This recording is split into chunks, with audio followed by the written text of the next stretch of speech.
Hello and welcome to episode 33 of the Epic Classroom Podcast. My name is Trevor Muir and I've been a middle and high school teacher as well as a teacher of pre-service and current teachers, and I love a good story.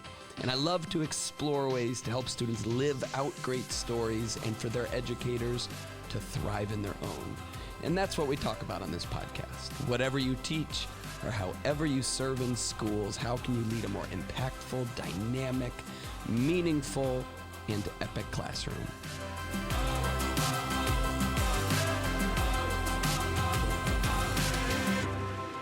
All right. Hi, everybody. Welcome to this episode. I am coming to you here from the podcast room at the Ada Public Library here in Ada, Grand Rapids, Michigan.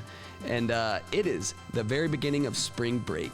And I've got a lot of daddy duty coming up over the next week and a half because we have a week and a half spring break here, which is a wonderful gift to educators. I love that it's not just a week anymore. They get a week and a half in our area to recover and recuperate and not think about school and hopefully not plan or grade and just experience what it means to do nothing. And I really hope that's what the educators in my area and everybody who's going on spring break right now is able to do during this time.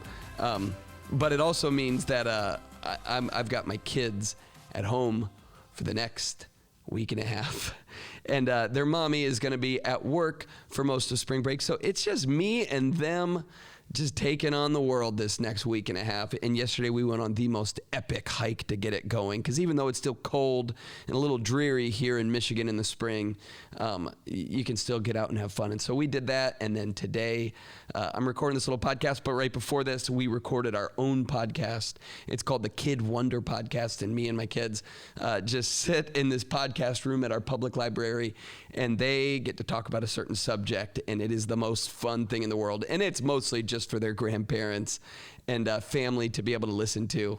But it's really fun to just get with them and watch like what's on their minds when they have this way of presenting what's going on in there. And today's episode was about seasons and what their favorite thing about each one of the seasons is. And I've got a 9 and a 7-year-old.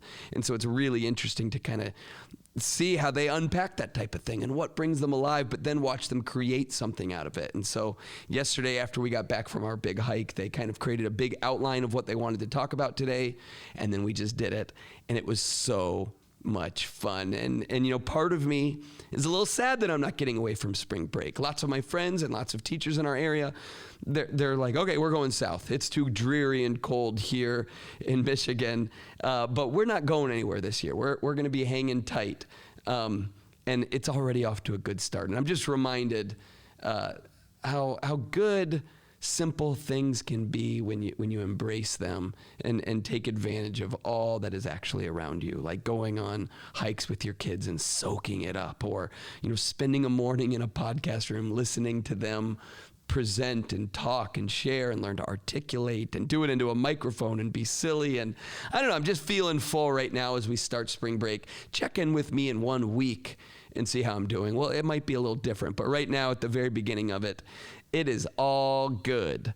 And I just wanted to share a short little story for today's podcast. Nothing really long, and it actually doesn't have a lot of resolution to it. And I guess I'll explain that in a minute. So I just want to tell you a little story, and then I'll just wrap it up. So we'll keep it kind of short today as we enter spring break. My kids are outside of the podcast room right now reading books. I don't know how I got so lucky. So they're out there reading, and I've got a few minutes to share a little story with you. So I once had a student who we'll call Mason for the purposes of confidentiality, but his name was Mason, and he was one of the most, and I mean this so sincerely, he was one of the most difficult students I'd ever had in my classroom.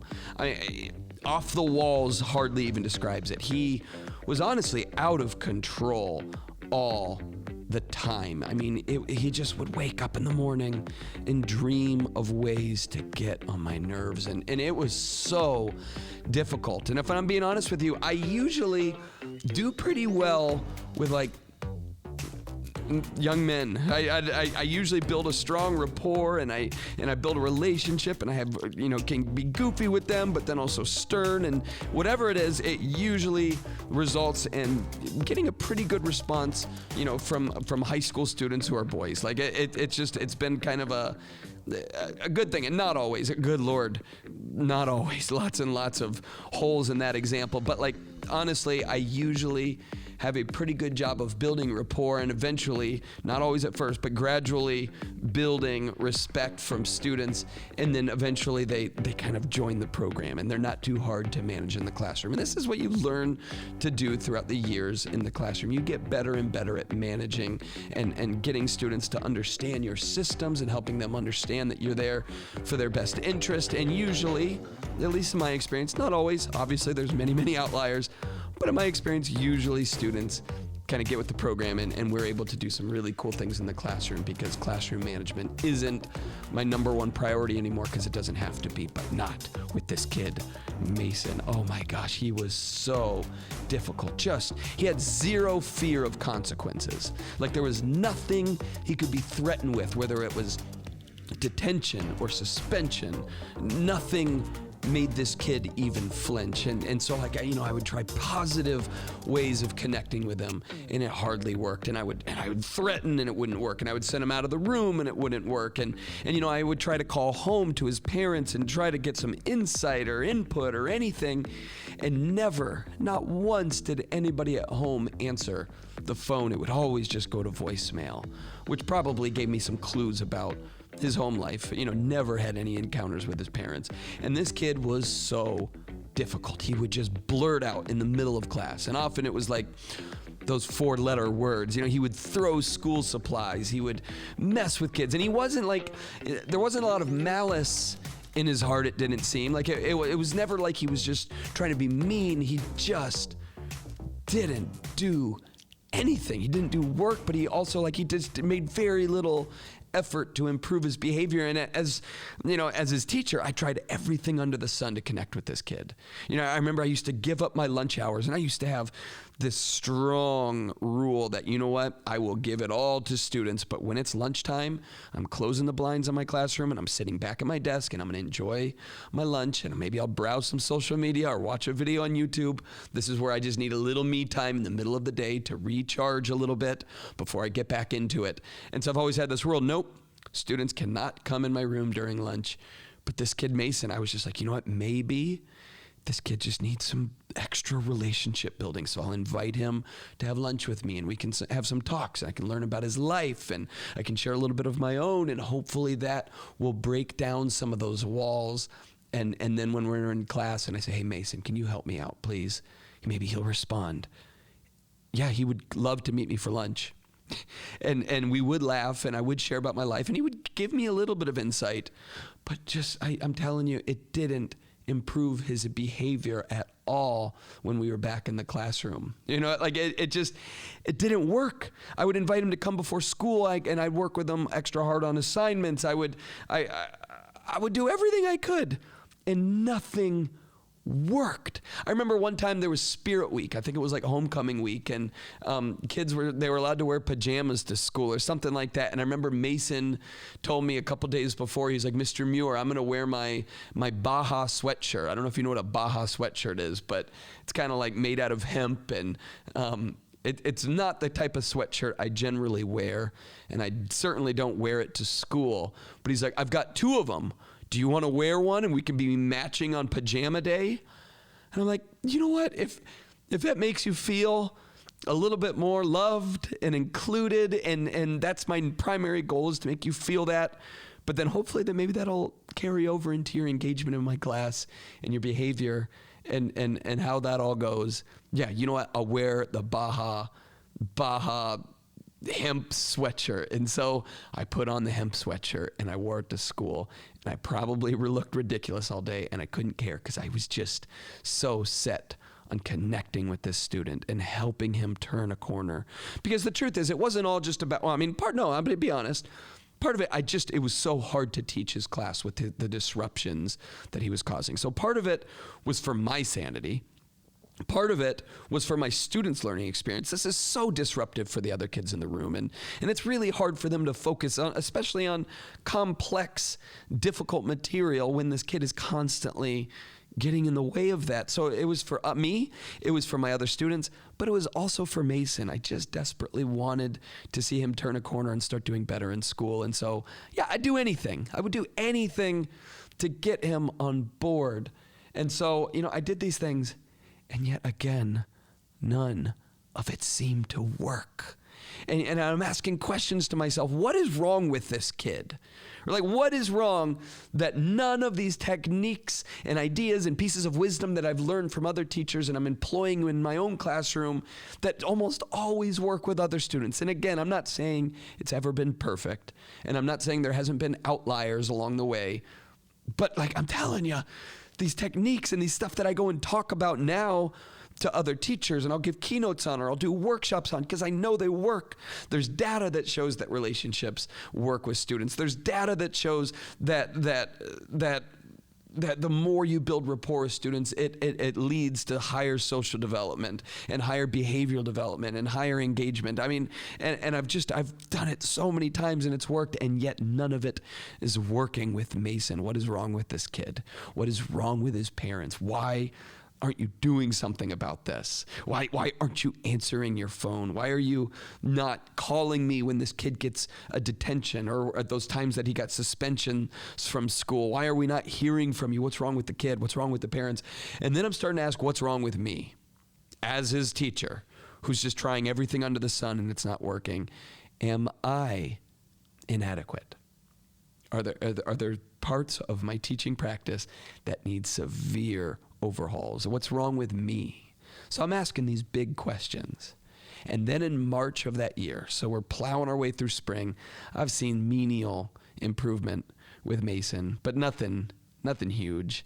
And but I'm still waiting for it to turn that corner, because I believe it's possible. And I've seen it with other students. Those hard shells to crack, I've seen them crack eventually. And I'm like, all right, if I can be persistent and I can if I can just keep going and figure out more and more ways to connect, one of these things is going to work. And I'm going to see the improvement in his behavior and his classroom engagement. But then in March of that year, Mason moved away.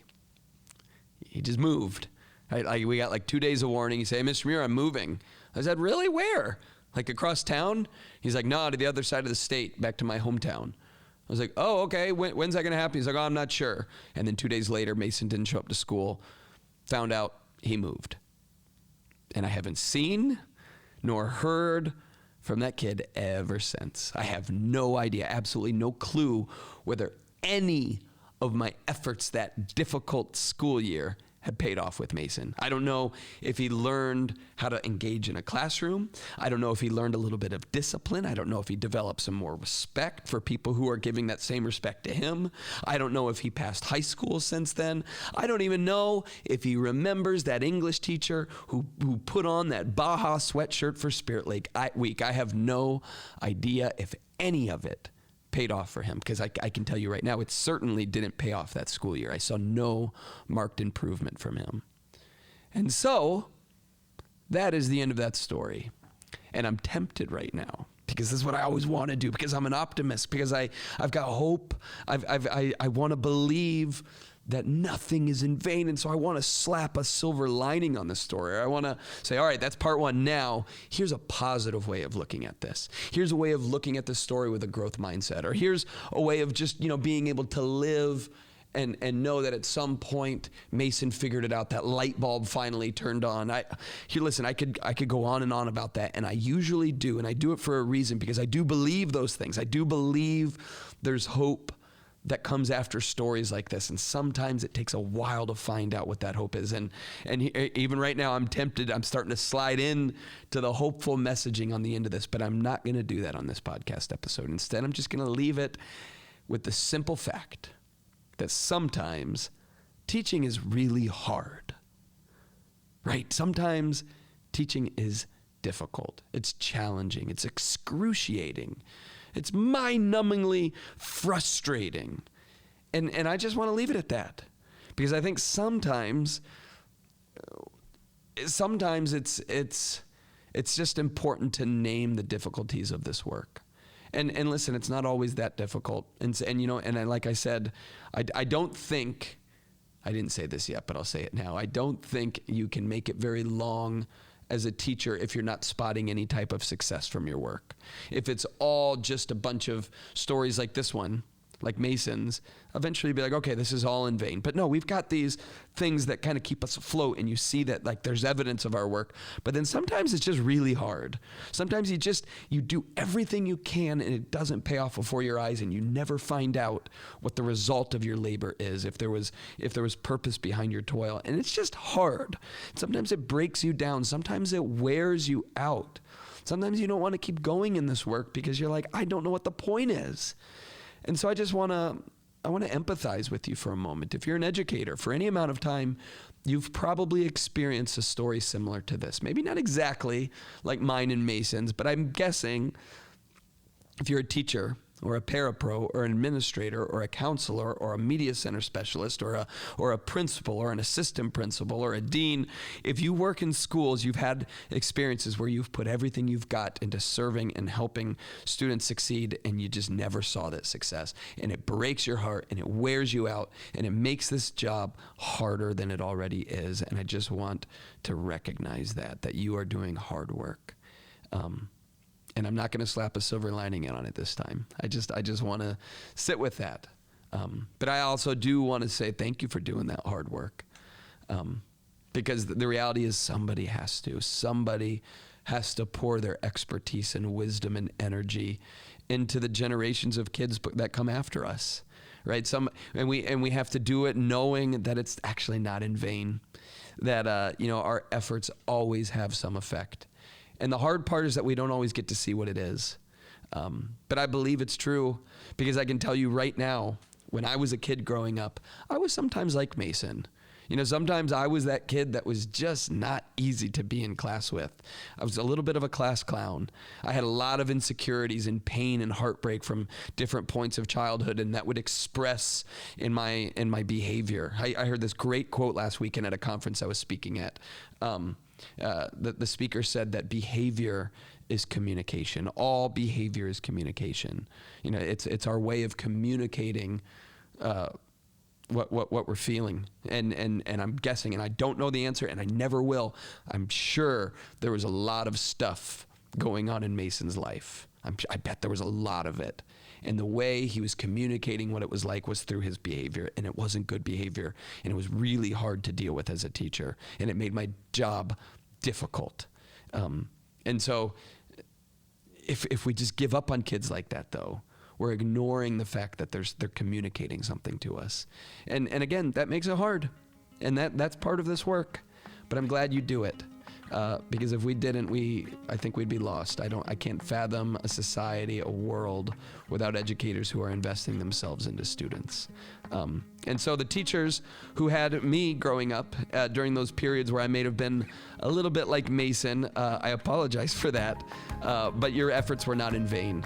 Sometimes we're late bloomers, and some of the discipline and respect and work ethic and self-control that I have now took a little bit, but it was absolutely partly owed to you. And so if you have a Mason in your class right now, just know that your work is never in vain, whether you get to find out what the success is or not. But also know that, your work is hard. And if you are going on spring break right now, I hope you take a good break from that hard work. You can't overflow from an empty cup. You need to refill. You need to be full. And so take some time to refill. Stories like the one I just shared, that'll drain you. That'll drain your cup, and it's really hard to overflow to your other students when you are drained. And so take those opportunities to refill, to find joy and hope in your work. We'll talk more about this type of stuff next time. So anyway, my friends, thank you for the good work you do in schools. And I hope and pray that you get some rest and relaxation in the time ahead so you can keep doing that good work. All right, I'll talk to you next time. My name is Trevor Muir, and this is the Epic Classroom Podcast. See ya.